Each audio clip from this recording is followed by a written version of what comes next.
ವಿಧಾನಮಂಡಲದ ಬಜೆಟ್ ಅಧಿವೇಶನದಲ್ಲಿ ನಿರೀಕ್ಷೆಯಂತೆ ವಿಪಕ್ಷ ನಾಯಕರು ಸರ್ಕಾರದ ವಿರುದ್ಧ ಮುಗಿಬಿದ್ದಿದ್ದಾರೆ.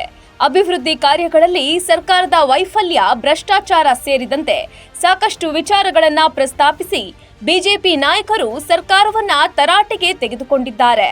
ಅದೇ ರೀತಿ ಕೆಪಿಎಸ್ಸಿ ಪರೀಕ್ಷೆಯಲ್ಲಿ ಕನ್ನಡಿಗರಿಗೆ ಆಗುತ್ತಿರುವ ಅನ್ಯಾಯದ ಬಗ್ಗೆ ಪ್ರತಿಪಕ್ಷ ನಾಯಕ ಆರ್ ಅಶೋಕ್ ಹಾಗೂ ಬಿಜೆಪಿ ಶಾಸಕ ಬಸನಗೌಡ ಪಾಟೀಲ್ ಯತ್ನಾಳ್ ವಿಧಾನಸಭೆಯಲ್ಲಿ ಪ್ರಸ್ತಾಪಿಸಿ ಸರ್ಕಾರದ ವಿರುದ್ಧ ವಾಗ್ದಾಳಿ ನಡೆಸಿದ್ದು, ಪರೀಕ್ಷೆಯ ಕಥೆ ಏನಾಗಲಿದೆ ಎಂಬ ಕುತೂಹಲ ಮೂಡಿದೆ. ಮಂಗಳವಾರ ಕೆಪಿಎಸ್ಸಿ ಹಗರಣವನ್ನ ಪ್ರಸ್ತಾಪಿಸಿದ ಆರ್ ಅಶೋಕ್, ಕೆಪಿಎಸ್ಸಿ ಹುದ್ದೆಗಳಿಗೆ ರೇಟ್ ಫಿಕ್ಸ್ ಮಾಡಲಾಗಿದೆ ಅಂತ ಹೊಸ ಬಾಂಬ್ ಸಿಡಿಸಿದ್ರು. ಕೆಪಿಎಸ್ಸಿ ಪರೀಕ್ಷೆಯಲ್ಲಿ ತಪ್ಪು ಭಾಷಾಂತರ ಮೂಲಕ ಕನ್ನಡದ ಕೊಲೆಯಾಗಿದೆ. 2 ಲಕ್ಷ ಅಭ್ಯರ್ಥಿಗಳಿಗೆ ಇದರಿಂದ ತೊಂದರೆಯಾಗಿದೆ. ಎರಡೆರಡು ಪರೀಕ್ಷೆಗಳಲ್ಲೂ ಕನ್ನಡಕ್ಕೆ ಅವಮಾನವಾಗಿದೆ. ಸರ್ಕಾರದ ಭ್ರಷ್ಟಾಚಾರವೇ ಇದಕ್ಕೆಲ್ಲ ಮೂಲ ಕಾರಣ ಅಂತ ಅಶೋಕ್ ಗುಡುಗಿದ್ರು. ಕೆಪಿಎಸ್ಸಿ ಪರೀಕ್ಷೆಯಲ್ಲಿ ಅವಾಂತರ ಸೃಷ್ಟಿಸಿದ ಅಧಿಕಾರಿಯಿಂದ ಸರ್ಕಾರಕ್ಕೆ 30 ಕೋಟಿ ರೂಪಾಯಿ ಹಣ ನಷ್ಟವಾಗಿದೆ.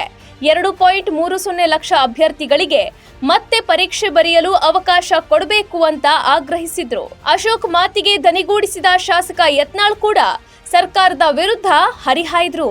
ಕೆಪಿಎಸ್ಸಿ ಪರೀಕ್ಷೆಯಲ್ಲಿ ಬ್ರಹ್ಮಾಂಡ ಭ್ರಷ್ಟಾಚಾರವಾಗಿದೆ. ಇದರಿಂದ ಕನ್ನಡಿಗರಿಗೆ ಅನ್ಯಾಯವಾಗಿದೆ. ಸರ್ಕಾರ ಇದಕ್ಕೆ ಬ್ರೇಕ್ ಹಾಕಲೇಬೇಕು ಅಂತ ಆಗ್ರಹಿಸಿದ್ರು. ಈ ರೀತಿ ಉದ್ದೇಶಪೂರ್ವಕವಾಗಿ ಮತ್ತೆ ಅವ್ರು ಯಾರು ಕಂಟ್ರೋಲ್ ಇಲ್ಲ ಹೇಳ್ತೀರಿ, ಅವ್ರ ನಿಯಂತ್ರಣ ಮಾಡುವಂತದನ್ನ ಅಧಿಕಾರ ಇಟ್ಕೋಬೇಕಲ್ಲ ಸರ್ಕಾರ. ಈಗ ನಾವು ಸುಪ್ರೀಂ ಕೋರ್ಟ್ ಬಗ್ಗೆ ಕಾವೇರಿ ವಿಚಾರದಲ್ಲಿ ನಾನೇ ವಿಧಾನ ಪರಿಷತ್ನಲ್ಲಿ ಮಾತಾಡಿದೆ. ಸುಪ್ರೀಂ ಕೋರ್ಟ್ ಏನ್ ಬೇಕಾದ್ರೂ ತೀರ್ಪು ಕೊಟ್ರೆ ಕನ್ನಡ ನೀರು ಬಿಡೋ ಹೇಳ್ಬಿಟ್ರೆ ಅದನ್ನಂತ ಚರ್ಚೆನೂ ಮಾಡಿದಾಗ ಕೆಪಿಎಸ್ಸಿ ಬಗ್ಗೆ ಇದೊಂದು ಯಾವುದೇ ಪಕ್ಷದ ಯಾವುದೇ ಸರ್ಕಾರದ ಅಧೀನದಲ್ಲಿ ಇಲ್ಲ ಅಂದಮೇಲೆ ಅದರ ನಿಯಂತ್ರಣ ಮಾಡೋ ಅಧಿಕಾರ ನಮ್ಮ ಈ ರೀತಿ ಉದ್ದೇಶಪೂರ್ವಕವಾಗಿ ಮತ್ತೆ ಅವ್ರು ಯಾರಿಗೂ ಕಂಟ್ರೋಲ್ ಇಲ್ಲ ಹೇಳ್ತಾರೆ ಸಹ ಅವ್ರ ನಿಯಂತ್ರಣ ಮಾಡುವಂತ ಅಧಿಕಾರ ಇಟ್ಕೋಬೇಕು. ಸಾಕಷ್ಟು ಮಾಧ್ಯಮಗಳಂತರೂ ನಿರಂತರವಾಗಿ ಇವತ್ತು ಇಲ್ಲಿ ನಡೀತಿರುವಂತ ಭ್ರಷ್ಟಾಚಾರದ ಬಗ್ಗೆ, ಅವ್ರು ಮಾಡ್ತಿರುವಂತ ತಪ್ಪುಗಳ ಬಗ್ಗೆ, ಆದ್ರೂ ಮುಖ್ಯಮಂತ್ರಿಗಳು ಸಹ ಮಧ್ಯಸ್ಥಿಕೆ ವಹಿಸಿದ್ರು ಸಹ ಅವರು ಯಾರಿಗೂ ಕೇರ್ ಮಾಡದೇ ಇರುವಂತ. ಇವತ್ತು ನೀವು ನಾವು MLA ಆಗಿ ಕೆಪಿಎಸ್ಸಿಗೆ ಹೋದ್ರೆ ಸುಪ್ರೀಂ ಕೋರ್ಟ್ ಹೈಕೋರ್ಟ್ ನಲ್ಲಿ ಈಸಿಯಾಗಿ ಒಳಗೋಗ್ಬೋದು. ಅಲ್ಲಿ ಈಸಿಯಾಗಿ ಬಿಡುವುದಾದ MLAಗಳಿಗೆ ಅವ್ರ ಚೇರ್ಮನ್ ಮೀಟಿಂಗ್ ಮಾಡ್ತಾ ಇದ್ದಾರೆ. MLA ಹೋದ್ರೂ ಬರುದಿಲ್ಲ. ಆ ವ್ಯವಸ್ಥೆನೇ ಬೇರೆ ಇದೆ. ಅದೊಂದು ಏನಾಗ್ಬಿಟ್ಟಿದೆ ಅಂದ್ರೆ ಕೆಪಿಎಸ್ ಅಂತ ಬ್ರಹ್ಮಾಂಡ ಭ್ರಷ್ಟಾಚಾರ. ಇವತ್ತು ಇದು ತಡೆ ಹಿಡಬೇಕು. ಪ್ರಾಮಾಣಿಕ ಯಾವ ರೀತಿ ಇವತ್ತು ನಾವು ಶಿಕ್ಷಕರನ್ನು ನಾವು ಗೋವಿಂದಗೌಡರಿದ್ದಾಗ ಈ ರಾಜ್ಯದ ಶಿಕ್ಷಣ ಮಂತ್ರಿಗಳಿದ್ದಾಗ ಇವತ್ತು ಗೋವಿಂದಗೌಡರನ್ನ ಎಲ್ಲಾ ಶಿಕ್ಷಕರು ನೆನಪು ಮಾಡ್ಕೋತಾರೆ. ಯಾಕಂದ್ರೆ ಇಡೀ ಶಿಕ್ಷಕರ ನೇಮಕಾತಿಯನ್ನು ಪಾರದರ್ಶಕವಾಗಿ ಮಾಡಿದ್ರು. ಇವತ್ತು PSI ಹಗರಣ ಏನಾಯ್ತು? ಮುಚ್ಚಿ ಹಾಕ್ಬಿಟ್ರಲ್ಲ. ಯಾವ್ದೋ ಏನು DGPನ ಅವನು ಒಯ್ದು ಹಾಕಿದ್ರಿ, ಬಿಟ್ರಿ ಬೇಲ್ ಮ್ಯಾಗ.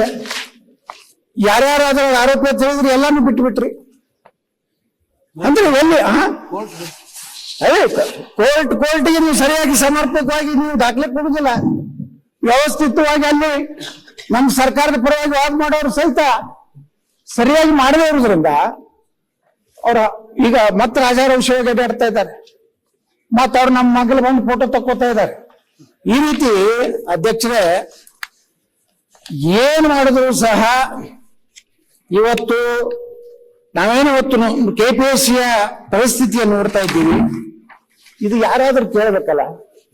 ನಮ್ಮ ಸರ್ಕಾರ ಬಡವರ ಪರವಾಗಿ, ನಮ್ಮ ಸರ್ಕಾರ ದೀನ ದಲಿತ ಪರವಾಗಿ ಎಲ್ಲರೂ ಘೋಷಣೆ ಕೊಡ್ತೀವಿ.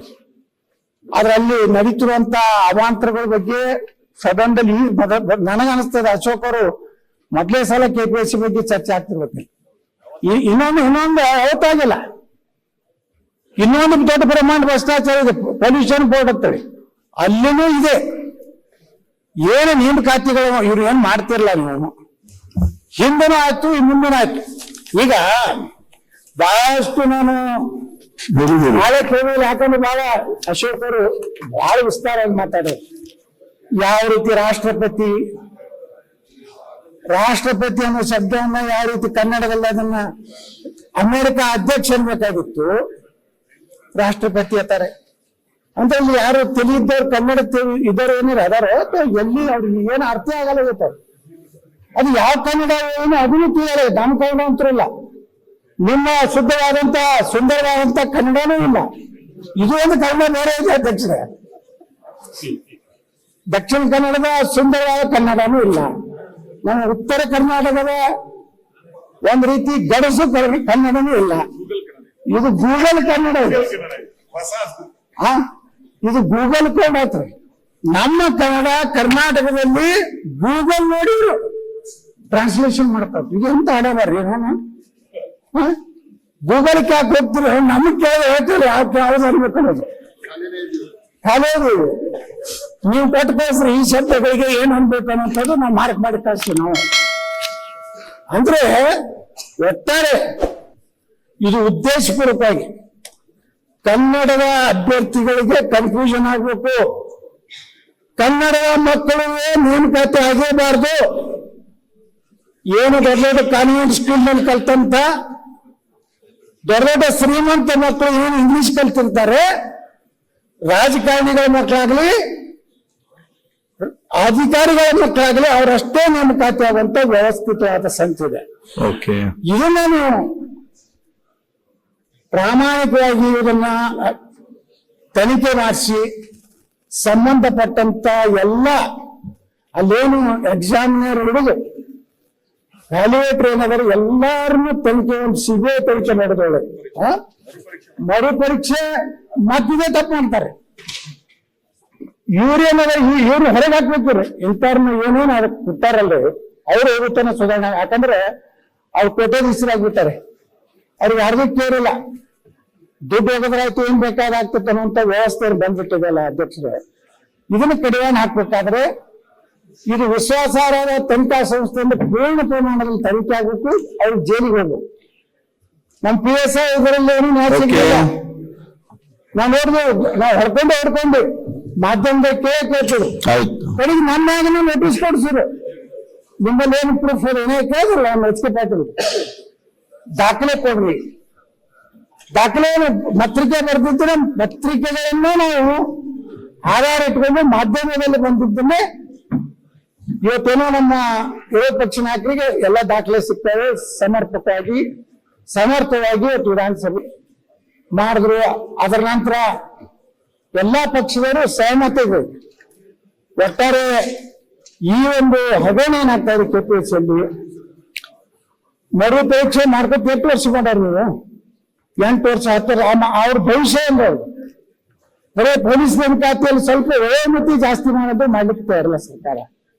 ಈ ರೀತಿ ಬೇಜವಾಬ್ದಾರಿತನದಿಂದ ಈ ಸದನ ಇವತ್ತು ನನಗೆ ಅನ್ನಿಸ್ತದವ್ರು ಯಾರ್ಯಾರು ತರ್ಜುಮೆ ಮಾಡ್ತಾರಲ್ಲ ಇಂಗ್ಲಿಷ್ನಿಂದ ಕನ್ನಡ, ಅವ್ರು ಸ್ವಲ್ಪ ತಂದು ನಿಂದ್ರಿಸೋರು ಮುಖಾರ ನೋಡೋಣ ಹೆಂಗಿರೋದು.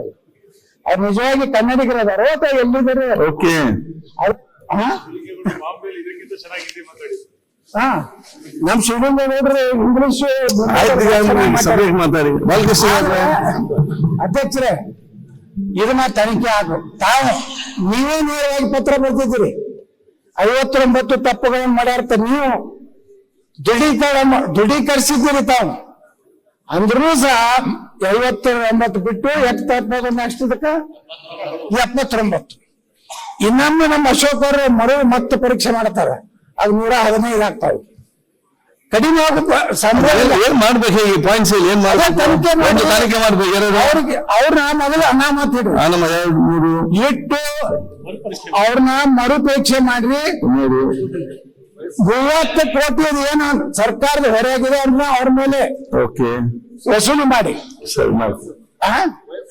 ಈಗ ಪಾಪ ಅವ್ರಿಗೆ ಏನು ಹಿಂದೆ ಬರೆದ ಎಕ್ಸಾಮ್ ಅವ್ರಿಗೆ ವಯಸ್ಸಿನ ರಿಲ್ಯಾಕ್ಸೇಷನ್ ಕೊಡಿ, ಕೊಟ್ಟು ನ್ಯಾಯ ಕೊಡುವಂತ ಕೆಲಸ ಸರ್ಕಾರ ಮಾಡ್ಬೇಕು.